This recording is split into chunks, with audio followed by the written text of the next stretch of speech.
देश में चुनाव प्रक्रिया में बड़ा बदलाव होने जा रहा है। इसके लिए केंद्र सरकार ने पूर्व राष्ट्रपति रामनाथ कोविंद की अध्यक्षता में कमेटी का भी गठन कर दिया है। वन नेशन वन इलेक्शन के कॉन्सेप्ट पर आधारित इस चुनाव में बदलाव के क्या मायने हैं और इसका क्या असर होगा, इस वीडियो को आप आखिरी तक देखें तो आपको सब कुछ समझ आ जाएगा। विपक्षियों का गठबंधन घुटने टेकेगा या फिर उसेन बोल्ट की तरह दौड़ेगा। एनडीए पीएम की अगुवाई में छक्के लगाएगा या फिर क्लीन बोल्ड हो जाएगा या हाफ हाफ कर रन लेगा, इस पर बात करेंगे। नमस्कार, मैं हूं मोहम्मद इमरान। बात कर रहे हैं वन नेशन वन इलेक्शन की। देश में चुनाव प्रक्रिया बदलना जितना आसान समझा जा रहा है उतना भी आसान नहीं है, लेकिन ये मोदी सरकार है, नाम और प्रक्रिया अच्छे से बदलना जानती है, उसको तुरंत बदल देती है जिसको बदलने पर आती है।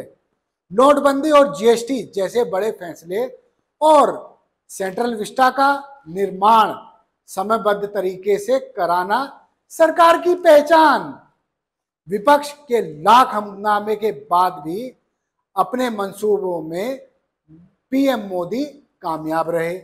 दरअसल अडानी पर ही पीएम मोदी चुप रहते हैं, लेकिन बाकी सभी टॉपिकों पर उनसे ज्यादा कोई नहीं बोल सकता।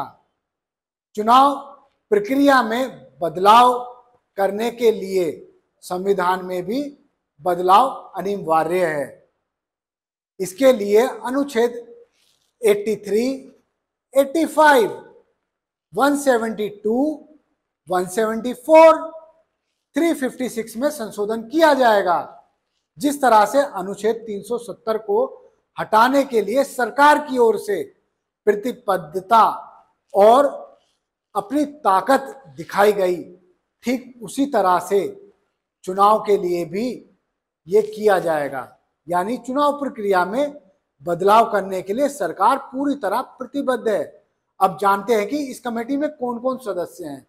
पूर्व राष्ट्रपति रामनाथ कोविंद अध्यक्ष हैं, अमित शाह, गुलाम नबी आजाद, एनके सिंह, सुभाष कश्यप, हरीश साल्वे, संजय कोठारी समेत 7 इसमें सदस्य हैं। इसके अलावा कानून मंत्री को स्पेशल इनवाइटी बनाया गया है। खास बात यह है कि कानून में बदलाव हो रहा है, वो भी चुनावी प्रक्रिया की। लेकिन अजीबोगरीब बात यह है कि इस पूरी कमेटी में इलेक्शन कमीशन से ना तो किसी पूर्व को ना ही किसी वर्तमान को रखा गया है।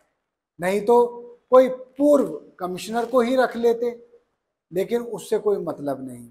ये कमेटी देखेगी किस तरह से अनुच्छेदों में बदलाव करना है। चुनाव में जो बदलाव की जरूरत है उस आर्टिकलों में भी बदलाव किए जाएंगे। अब मैं बताता हूं। आर्टिकल 83 कहता है कि संसद के दोनों सदनों में कितनी अवधि होनी चाहिए, यानी दोनों सदनों की क्या अवधि होनी चाहिए। आर्टिकल 85 कहता है कि सत्र और सत्रवासन और विघटन के बारे में पूरी विस्तृत प्रक्रिया है।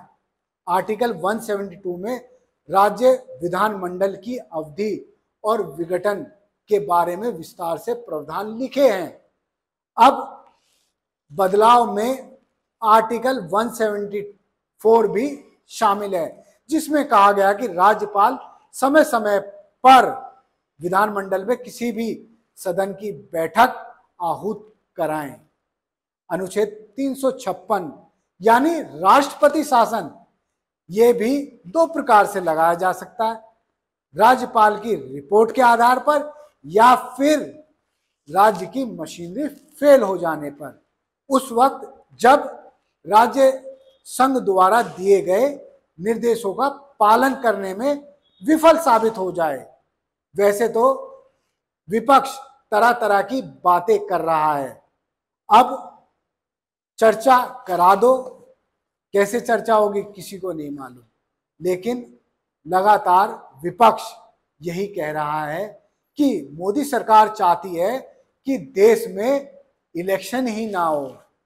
हालांकि आपको पता होगा कि वन नेशन और वन इलेक्शन की थ्योरी ये कोई नई नहीं है, पहले भी चलती आई है और इस आधार पर सन 67 से पहले चुनाव भी होते थे। लेकिन आज सिनेरियो बदल गया है।